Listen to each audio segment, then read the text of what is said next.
Halo semua, selamat datang di channel Flame D yang terhormat. Bagi yang belum subscribe, diwajibkan untuk subscribe terlebih dahulu, dan hidupkan lonceng notifikasinya biar tidak ketinggalan pesawat ulang-alik. Hahaha. Nah, mari kita gas ke alur ceritanya. Pengaturan. Pei Tong segera berteriak keras, dan melihat lebih dari selusin binatang terbang bergegas keluar, memblokir semua rute Xiaoyan dari atas ke bawah, kiri ke kanan. Mengunci para dewa dan iblis. Buka. Bahkan jika manik-manik sihir hitam tembus pandang muncul di tangan Pei Tong, manik-manik ajaib itu meluas dengan cepat dan menyelimuti area sekitarnya sejauh ribuan mil, seolah-olah untuk memastikan bahwa Xiaoyan tidak memiliki kesempatan untuk melakukannya, melarikan diri. Memutus rantai kekuatan. Pei Tong berteriak lagi, dan melihat bahwa siluet yang berdiri di atas binatang terbang itu semua sidik jarinya berubah, dan kunci besi hitam itu bersiul ke arah klon Yuanshen. Mata Xiaoyan menyipit dan dia segera menarik diri dan menghindar. Tetapi pada saat berikutnya, Xiaoyan menyadari bahwa kunci besi hitam ini tidak substansial. Itu ilusi dan tidak penting, jadi meskipun Xiaoyan dengan cepat mengelak, kunci besi hitam itu masih terendam di tubuhnya. Sialan, Xiaoyan memarahi dalam hati, rupanya karena laporan Feng Tuo, Pei Tong datang dengan persiapan dan menyiapkan metode untuk membatasi tubuh fisiknya. Ketika kunci besi hantu hitam menyebar ke seluruh tubuhnya, Xiaoyan dapat dengan jelas merasakan bahwa energi darah di tubuhnya dibatasi. Tentu saja, kunci besi hitam ini tidak dapat mengunci Xiaoyan untuk waktu yang lama, dan waktu yang mereka dapat bertahan adalah terbatas. Tapi meski begitu, itu juga memberikan penekanan mutlak pada Xiaoyan. Mata Xiaoyan sedikit gelap, dan Pei Tong di depannya menatap Xiaoyan dengan cibiran saat ini. Kenapa kamu tidak gila sekarang? Pei Tong mencibir. Xiaoyan melihat penampilan arogan Pei Tong saat ini, sudut mulutnya sedikit naik, ekspresi serius di wajahnya menghilang pada saat ini, digantikan oleh senyum tipis. Aku hanya ingin tahu, bisakah trik sepelemu menjebakku untuk setengah kolom dupa? Xiaoyan berkata dengan senyum tenang. Ban Zuxiang, membunuhmu sudah cukup. Meskipun Pei Tong berteriak keras dan tidak berniat untuk melanjutkan, Xiaoyan menunda waktu, dan tubuhnya berubah dan tiba-tiba bergegas keluar. Dia menganggap tubuh asli Xiaoyan sebagai aslinya, avatar dewa, sebaliknya, merasa bahwa Xiaoyan hanya memiliki kekuatan dewa bintang 7 untuk menjadi avatarnya. Bagaimanapun, dalam keadaan normal, dewa umumnya kuat, tetapi jelas, tebakannya salah. Bahkan Feng Tuo, yang sudah bertarung dengan Xiaoyan, tidak menyadari bahwa dewa asli Xiaoyan adalah dewa pertempuran bintang 7 yang tidak mencolok ini, jadi untuk sementara, mata semua orang tertarik dengan avatar dewa asli.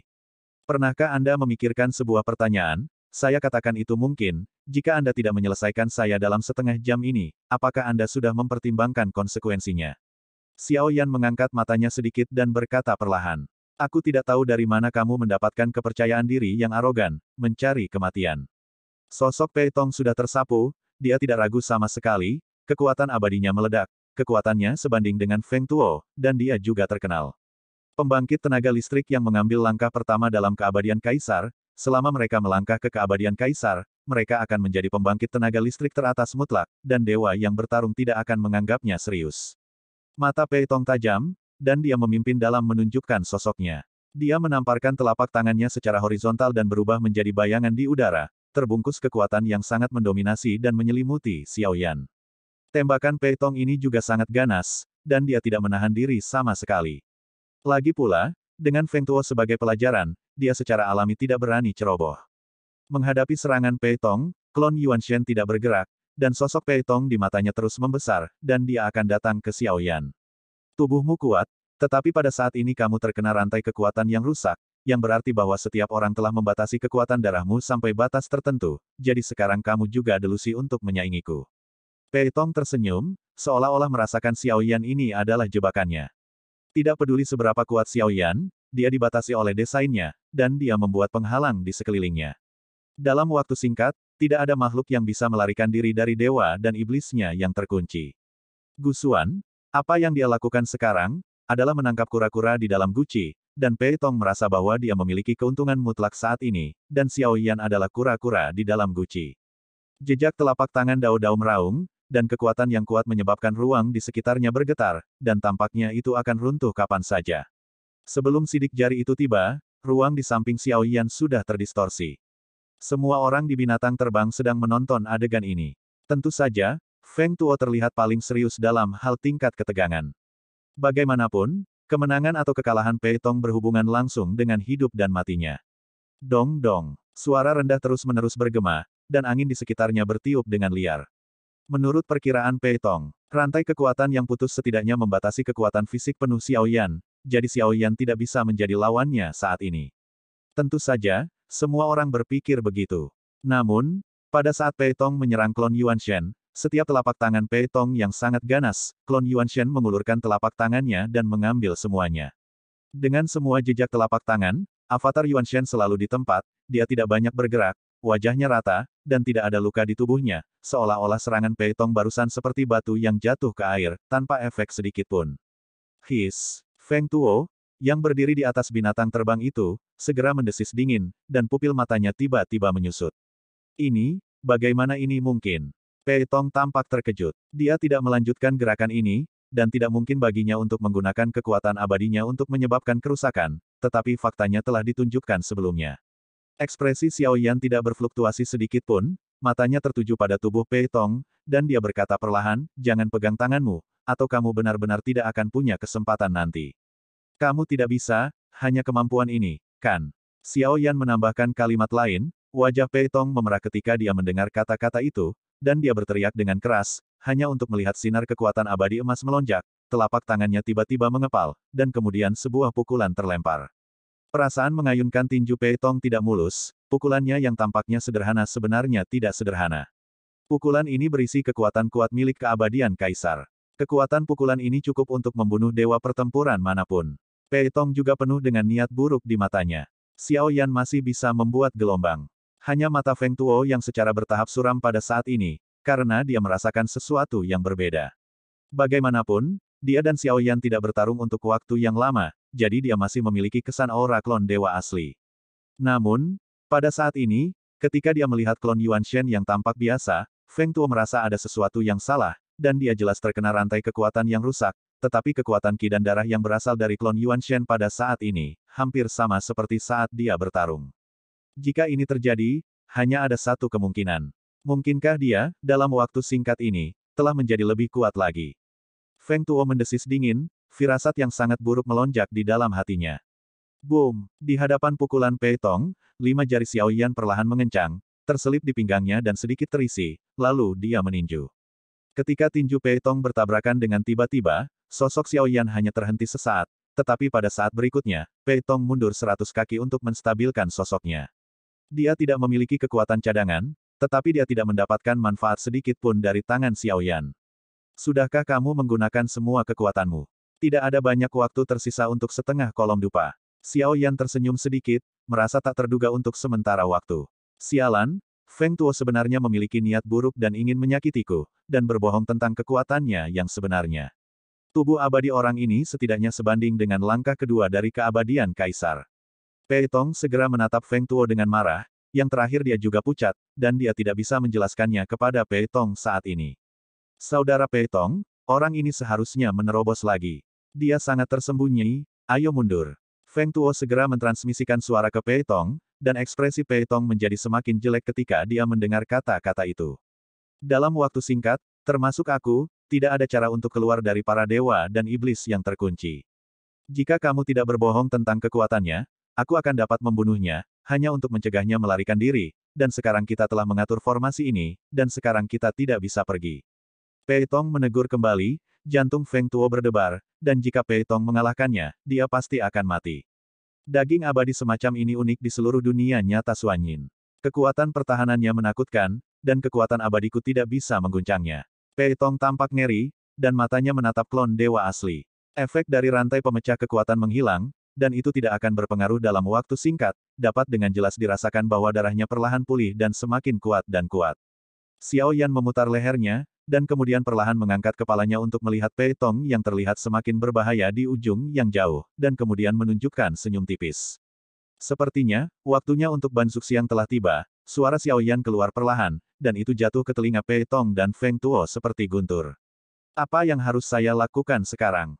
Feng Tuo sudah sedikit bingung, dia hanya merasa bahwa kematian mendekatinya selangkah demi selangkah. Apalagi yang bisa saya lakukan, bertarung sampai mati. Ekspresi Pei Tong sangat jelek, dan dia sangat menyesal. Dia benar-benar mendengarkan kata-kata Feng Tuo. Awalnya, dia datang untuk membunuh permaisuri yang telah kehilangan semua kekuatannya. Jika Anda tidak melihat Xiao Ming, Anda harus kehilangannya di sini. Kamu memang sangat kuat, tapi aku menyarankanmu bahwa jika kamu membiarkan aku pergi hari ini, aku tidak akan melapor kembali ke Istana Dewa Pemburu. Bukan pilihan yang bijaksana untuk memprovokasi Istana Dewa Pemburu. Gumam Pei Tong, mendengarkan Xiao Yan tidak bisa menahan diri untuk tidak mencibir ketika dia mendengar kata-kata yang sangat familiar. Pertempuran baru saja dimulai. Bukankah sedikit bodoh untuk mengakui bahwa kamu bergerak keluar dari dukunganmu sendiri, dan apakah menurutmu Istana Pemburu Dewa benar-benar memiliki cukup ancaman? Xiao Yan menggosok alisnya dan bercanda. Apakah kamu meremehkan Istana Berburu? Mata Pei Tong sedikit menyipit. Penampilan arogan barusan dan penampilan yang hanya bisa diancam dengan kata-kata benar-benar lucu. Sudut mulut Xiao Yan naik sedikit, tidak terburu-buru atau lambat, mengangkat kakinya dan menatap Pei Tong. Aku terlalu malas untuk memberitahumu omong kosong, sekarang giliranku untuk mengalahkanmu. Begitu suara Xiao Yan jatuh, telapak kakinya tiba-tiba melangkah keluar, dan wajah Pei Tong terkejut, dan dia bahkan berteriak. Pinjamkan langit untuk mengisi kembali susunan sumber dan pinjamkan aku semua kekuatanmu. Kalau tidak kita akan mati di sini. Pei Tong segera berteriak, dan binatang terbang berserakan di sekitarnya. Pada saat yang sama, di bawah kaki Pei Tong sebuah lingkaran cahaya besar muncul, dan Genesis Ki semua orang bergegas menuju Pei Tong dengan panik. Pei Tong menggunakan metode rahasia untuk mengumpulkan kekuatan semua orang ini ke dalam dirinya sendiri tentu saja, kecuali dia, mereka semua adalah dewa pertempuran, dan yang terkuat hanya dewa pertempuran bintang 9, jadi dia hanya bisa mendapatkan tingkat tertentu, peningkatan, bukan peningkatan yang luar biasa. Tapi sekarang dia tidak punya pilihan lain selain menggunakan semua kekuatan yang bisa dia gunakan, termasuk Feng Tuo, dan dia tidak ragu untuk meminjamkan semua kekuatan yang tersisa untuk Pei Tong.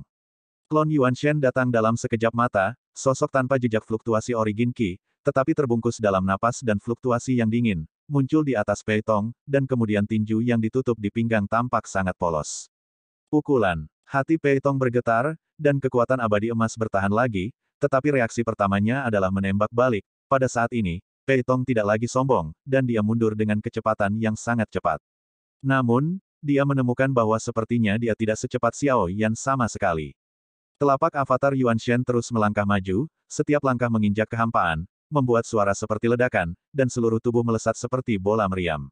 Sementara kecepatannya menakutkan, itu juga memancarkan rasa penindasan yang sangat menakutkan. Raja Darah Batian Fingers. Pei Tong memandang Xiao Yan yang mengejarnya, wajahnya terkejut, karena tidak ada cara untuk segera mundur di belakangnya, jadi dia hanya bisa menggigit peluru. Origin Qi yang melonjak dan kekuatan keabadian terjalin, dan jari besar berwarna darah mengembun di udara, dan kemudian membanting ke arah Xiao Yan. Xiao Yan tidak menghindar sedikit pun, dan melemparkan pukulan. Ledakan. Tinju itu bertabrakan dengan jari-jarinya yang berwarna darah padat, dan ledakan memekakkan telinga menyebar, membuat orang merasa ketakutan. Dalam suara ledakan, saya melihat bahwa jari-jari berwarna darah yang solid tiba-tiba mandek, dan kemudian dengan cepat hancur dan runtuh, dan retakan menyebar ke seluruh telapak tangan yang besar, segera, dengan ledakan, seluruh jari berwarna darah runtuh. Melihat adegan ini, Pei Tong tidak berhenti, tetapi mengangkat tangannya lagi. Telapak tangan Raja-Raja Darah. Telapak tangan raksasa berwarna darah kental lainnya mengembun. Menghadapi keterampilan bertarung yang tampaknya sengit dari Pei Tong, tampaknya dia rentan terhadap kekuatan fisik mutlak dari klon Yuanshen. Dalam suara ledakan gemuruh, itu hancur.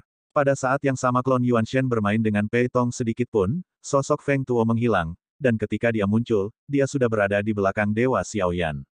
Karena aku tidak bisa membunuh dewamu, aku juga akan menghancurkan tiruanmu. Feng Tuo muncul di belakang Dewa Xiao Yan, matanya penuh kekerasan, dan dia sudah sangat marah dan putus asa. Tampaknya tidak peduli apa, sebelum dia mati, dia akan melakukan lebih banyak atau lebih sedikit kerusakan pada Xiao Yan. Telapak tangannya menonjol keras, mengubahnya menjadi cakar, dan meraih langsung ke arah punggung Xiao Yan. Pada saat ini, Xiao Yan tiba-tiba menoleh, dengan kekuatan jiwa domain Xiao Yan, bagaimana mungkin seseorang mendekatinya tanpa menyadarinya, cahaya di matanya bergantian, dan lingkungan tiba-tiba berubah menjadi siang hari. Sebuah suara keluar dengan lembut. Yao Beng.